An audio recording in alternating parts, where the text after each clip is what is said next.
Fala galera, Gabriel aqui de novo. Bom dia, boa tarde, boa noite. Tudo bem com vocês? Bebendo água direitinho aí, se hidratando? Espero que sim. Bom, gente, vamos continuar então aqui nossa aula sobre Flexbox, né? Sobre essa forma de layout que é muito útil e nos ajuda assim, imensamente aí no nosso CSS, tá? Bom, a gente falou sobre Justify Content, né, na última aula. Agora vamos falar sobre Align Items, tá? Outro comportamento muito importante aí, né, do nosso Flexbox, tá? Do nosso layout, tá? Então, olha, o Align Items, ele é bem importante também, tá? Ele é tão importante... Ah, não é, talvez seja um pouco menos que o Justify Content, mas está quase ali, né? E ele basicamente é o Justify Content para o Cross-Axis, tá? Então, assim, que é o perpendicular ao eixo principal, como já dissemos, né? A gente tem, então, se eu tenho o cross-axis na horizontal, não, o main axis na horizontal, eu tenho o cross-axis na vertical, e esse align items diz respeito ao cross-axis, né? Que é relativo. Lembra sempre disso, gente. Para como saber se eu uso align items justify content? É sempre é, em relação ao main axis, né? O justify content eu estou mexendo com o main axis. O align items eu estou mexendo com o cross axis, tá? Então, ó, vamos lá. Nesse cara aqui a gente tem algumas propriedades bem semelhantes, né?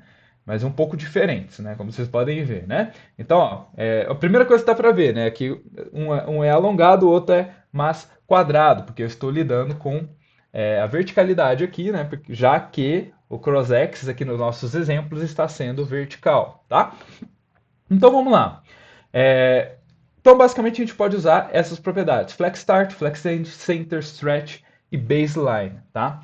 Então, ó, o Flex Start é quando a gente quer alinhar todo mundo no topo, tá? Lembra que quando eu tenho tanto o main axis quanto o cross axis na vertical, é sempre de cima para baixo, né? A não ser que eu faça um reverse, né? Mas é de cima para baixo. Então, se eu coloco o Flex Start, ele vai começar de cima para baixo. Então, todo mundo vai ficar alinhado no topo, tá?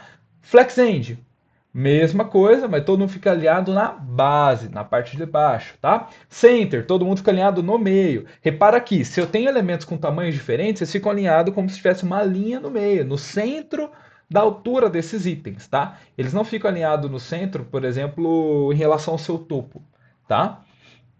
Inclusive fica o desafio, como eu faço isso? Como eu coloco um cara no centro e alinho ele de acordo com o topo?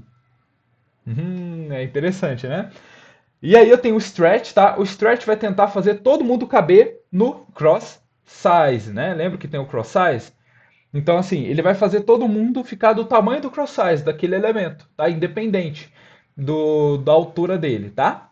E o baseline, especialmente quando eu tenho texto, eu tenho alguns elementos, ele vai pegar a linha de baixo, né? Se eu tenho algum texto, ele vai pegar a parte de baixo da linha. Se eu tenho algum elemento, uma imagem, por exemplo, ele vai colocar todas as imagens com relação à sua base, independente da sua altura. Então você vê que ali fica tipo uma escadinha ali, porque ele só vai alinhar de acordo com a base, tá? Baseline, usa esse contexto, tá? Sempre usa contexto, assim, não com outros elementos dá certo, mas não fica tão coerente quanto com o texto, tá?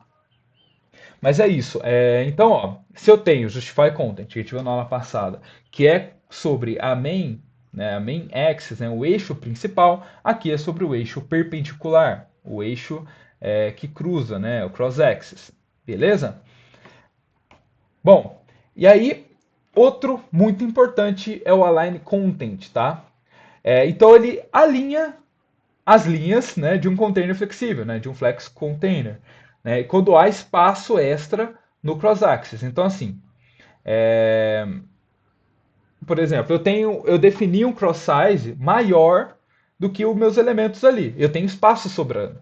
Né? Então, como eu consigo alinhar esse conteúdo ali? Vamos supor que seja uma página. Né? Meu cross-axis é o tamanho da página. Tá? Vamos supondo que o cross-axis seja vertical. Eu vou sempre especificar isso, gente, porque é um negócio que você tem que estar prestando atenção o tempo todo. Às vezes você está ali batendo a cabeça, putz, por que eu não estou conseguindo alinhar? Por que não está conseguindo? Por que eu não estou conseguindo colocar o elemento no lugar certo e tal? Aí você vai ver, você está considerando o cross-axis e o main-axis errado e aí você errou tudo, tá?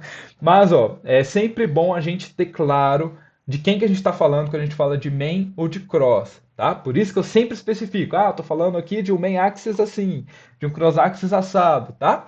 Então, beleza. Então, vamos supor que eu defini um cross size aqui como altura da página, tá? Uma altura fixa de 100 VH, por exemplo, né? Altura da página, tá? Então vai sobrar coisa ali, né? Eu não vou ter elementos para tudo, tá? O Align Content ajuda a gente a organizar esses elementos de forma bem distribuída, né? Nesse espaço, tá bom? Então a gente consegue alinhar os itens individualmente, né? Os itens individuais, né? Não individualmente, individualmente vai ver depois como a gente faz. A gente consegue alinhar esses itens individuais de acordo com o espaço, tá? Então a gente pode colocar o Flex Start, né? Como a gente viu, é bem parecido aqui com o nosso. É meio que uma mistura dos dois, né? É o mesmo conceito, né, do Flex Start, né? Então ele vai pegar todos esses itens e vai colocar no topo, já que o topo é o start dessa cross axis, tá? Flex End, ele vai colocar tudo no final. Center, tudo no meio. Stretch, ele vai aumentar, né, esses itens para que todos tenham o mesmo tamanho e ocupem a altura proporcional ali, né? No caso aqui seria tipo de 33%, né? Um pouco menos porque tem ali uns espaçamentos no meio, mas trocando as bolas aí é aproximadamente 33% ali, né? Todo mundo vai ficar com 33%, né? Ele vai colocar essa altura igual para todo mundo.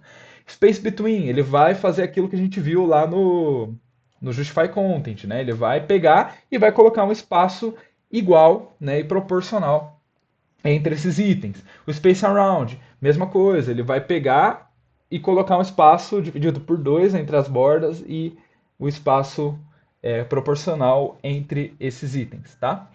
Então assim a gente consegue usar o Align Content, né, para distribuir itens num cross size, né, que seja maior, beleza? Bom, e aí a gente tem a propriedade gap também, tá? O que é gap, tá? Gap é tipo degrau, brecha, né?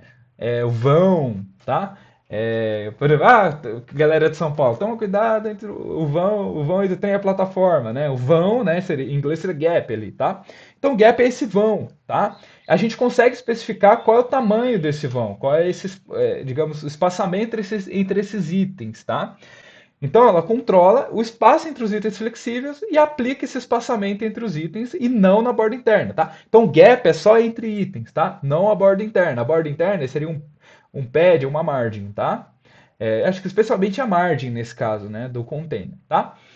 Então, o padding, se eu colocar um padding, um gap de um item, né, ele vai ter o padding aqui, só que o gap entre um e outro vai ser o pad mais o gap, tá?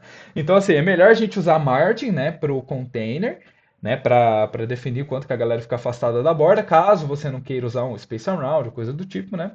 E um gap entre os itens, tá? Então, ele aplica esse espaçamento. Então ali você tem uns exemplos, né? Se eu quiser pôr um gap de 10, né? Quando eu estou numa linha só, ele vai dar esse espaço de 10, de 30. Ó, observa que o gap, ele dá tanto assim quanto assim, tá?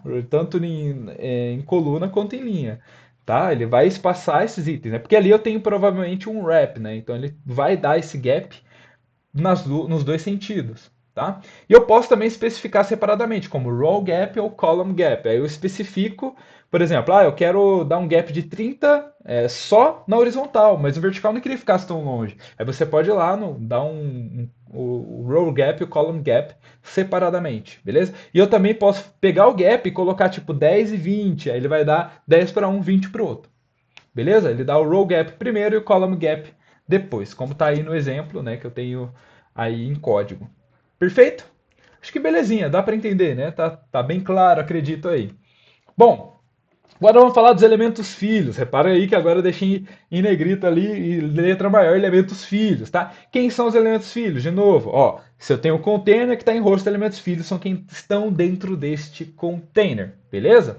Então, a primeira coisa importante da gente saber aqui da propriedade dos elementos filhos é a ordem, né? Eu tenho aí o parâmetro propriedade order, né? Que eles são dispostos na ordem de origem. Todo mundo tem zero por padrão, tá? E aí ele organiza de acordo com a aparição desse item, né? Eu tenho três zeros ali, quem está primeiro ali na hierarquia do HTML é quem ele vai colocar primeiro, né? É, Mas a gente consegue especificar uma ordem, tá? E essa ordem não precisa necessariamente ser tipo 0, 1, 2, 3, 4, 5, 6, 7. Não, eu posso ter vários uns, vários 2, menos 1, 99, tá? Ele só vai colocar na ordem. A não ser que, por exemplo, se eu tiver uma column row ou uma reverse row, por exemplo, uma column reverse, ele vai pegar do último, né? Tipo 99, 98, 5, 3, 1, por exemplo, tá? Então, olha aí, eu tenho aí um bom exemplo, né? Que eu tenho esse 2, 3. Porque esses 3, 1, quem que aparece primeiro? Quem apareceu primeiro lá no nosso documento HTML ou no meu XML, enfim, ou qualquer linguagem de marcação. Ali eu tenho menos 2 e 5. Vê que sempre segue essa sequência, tá? Da esquerda para a direita, porque é o sentido da minha main axis, tá? E ali eu tenho uma main axis na vertical, ali eu tenho lá 2, 2, 99, tá? Eu posso colocar isso. Então eu posso especificar a ordem de um item, né? Eu posso pegar ele por ID, colocar uma ordem, ou pelo seu seletor, né? No geral. Beleza? Esse é bem tranquilo, né? Beleza, aí eu tenho um flex grow, tá? Esse é bem legal, gente. Ele define a capacidade que o elemento tem de crescer. Lembra que eu falei que eu tenho um container, né? E aí esse container ele consegue regular o tamanho, né, dos seus itens filhos, né? Dos itens flexíveis que são seus filhos. Então, assim, esse flex grow ajuda, fala assim, ô pai, eu tenho que ficar até tal tamanho, né? Então, tipo assim, se tiver espaço para eu crescer, deixa eu crescer. Né? Então, assim, eu consigo dizer, por exemplo, lá, vamos olhar o exemplo. Acho que aqui é bem bom esse desenho que está aqui. Então eu tenho 1 e 1. Repare que todo mundo tem o mesmo tamanho, porque o flex grow deles é tudo 1, que é o padrão, tá? Não, o padrão é 0, na verdade. Então, assim, se eu falo que 1 tem 2, ele vai ser o dobro desse 1. Então, lá, tem 1, 2, que é o dobro do 1, e 1. Se eu colocasse 3, ele ia pegar mais o tamanho, mas sempre proporcionalmente. Ele ia ser 3 vezes maior do que esse 1. Tá? Então ele é tipo meio que sempre relativo, tá? Se eu coloco 1 e 1, todo mundo vai ter 1. 0, 0, 0, não vai ter 0. Né? Então ele sempre, tipo, é sempre proporcional, tá? Então, assim, se eu coloco 4, ele vai ocupar 4 vezes mais do que um que tem 1. Então, assim, eu consigo dividir bem, né? Por exemplo, eu tenho a notícia principal e tenho notícias que não são tão principais assim. Então, eu posso colocar, por exemplo, 1, 2, 1, né? Aí o 2 para a notícia principal, tá? Então, ele vai sempre tentar fazer. Ele meio que fala para o pai como ele quer ser dimensionado, ele sempre vai tentar ocupar um espaço proporcional, né? Relativo, múltiplo, dos outros valores, tá? Bom, aí eu tenho o flex shrink, que é o exato oposto aqui do nosso flex grow. Enquanto o flex grow vai dizer, olha, eu tenho que ficar desse tamanho, o flex shrink ele fala, olha, eu posso encolher até tal tamanho, tá? Se ele falar 1, quer dizer que ele é 1, né? Ele vai ter esse tamanho. Se eu falar que o flex shrink é 0, quer dizer que ele pode desaparecer. Se, por exemplo, um item precisar crescer muito, ele pode desaparecer, tá? Se eu colocar 0. Se eu colocar 1, ele vai tentar diminuir até o mínimo do tamanho especificado nele, né? Se eu colocar 3, ele vai tentar diminuir até 3 vezes o seu tamanho, né? Se eu colocar 4, até 4 vezes o seu tamanho. Então ele vai ter tipo 25% do seu tamanho, tá? Então é a mesma coisa do flex grow, só que é o oposto, tá? Ele diminui múltiplos dele, né, proporcionalmente, se for necessário. Beleza? E com 0 ele pode sumir.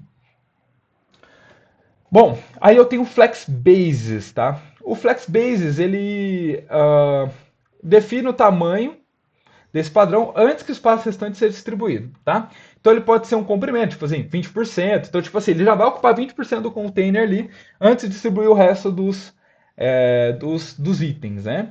E eu posso colocar uma palavra-chave também. Eu posso colocar, tipo, content, né? Então, FlexBase Content, ele vai tentar dimensionar de acordo com base no conteúdo do item. Então, tipo assim, se esse item tem um conteúdo, ele já vai, tipo assim, eu preciso que esse conteúdo apareça de toda forma, um texto, e eu coloco assim, Flex Basis Content, ele vai tentar colocar ali do tamanho do conteúdo que está dentro dele, para aparecer, tá?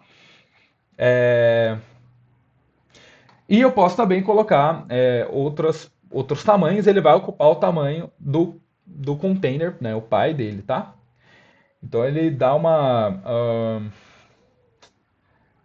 eu posso colocar alto também, que ele vai pegar a propriedade dele mesmo, né? Então, ó, o alto vai ser, ó, olha para o meu tamanho. Eu tenho, sei lá, 20 pixels, e vai ser 20 pixels, tá aí, né? Se couber. Aí você vai diminuindo aí como você achar melhor.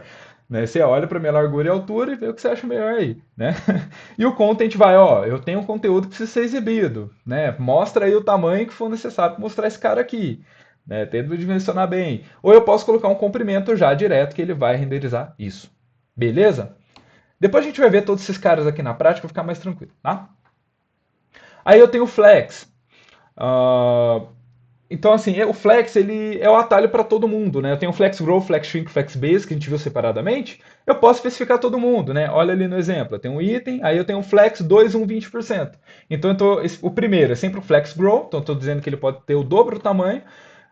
O Flex Shrink quer dizer que quer dizer que está padrão, né? Ele não vai diminuir mais do que o tamanho dele. E o Flex Base, que é 20%, que ele vai ocupar 20% aí do container, tá? Um, e se eu colocar, por exemplo, só Flex 5, né, como está o exemplo aqui, aí seria eu posso colocar também só um número, aí ele já define automaticamente o resto para o padrão, né, que aí seria o Flex Basis para 0% e o Flex Grow em 5, tá? Não, é Flex Grow 5, Flex Shrink 1 e Flex Base 0%. Bom, outra propriedade muito importante também dos elementos filhos é o align self, tá? Quando a gente quer criar uma exceção para um elemento, a gente consegue, né? A gente já pensa, putz, pô, vou alinhar todo mundo em cima, mas um tem que ficar embaixo aqui nessa view, não sei o quê. Você consegue, é só você pegar esse item e dar um align self. E aí ele sobrescreve o alinhamento do align items do container, né, do elemento pi, tá? Então você consegue, você pode colocar os mesmos parâmetros, né? Auto, flex start, flex end ou center, tá? É bem parecido com o align item, só que você usa para um item só e ele cria uma exceção para aquele item em especial. Beleza? Bom, é isso, tá? Que são as principais propriedades, existem outras, tá? Continua pesquisando, mas com essas aqui que eu já mostrei, com esse arcabouço teórico, você já consegue resolver quase todos os problemas de responsividade. Tá? É incrível. Gente, Flexbox é incrível e resolve todos os problemas. Pensa assim, com esse conhecimento de Flexbox, que é tipo 20% do conhecimento de CSS, você consegue resolver 80% dos problemas. Tá? É um negócio de louco, assim, é muito bom. Tá? Então, bom, espero que tenham prestado atenção, que tenham aprendido bem, que tenham anotado, que tenham pesquisado aí, ou que vão pesquisar e aplicar isso. E é isso. Então a gente se vê na próxima aula. Bebam água, se alimentem direito e um grande abraço. Até a próxima.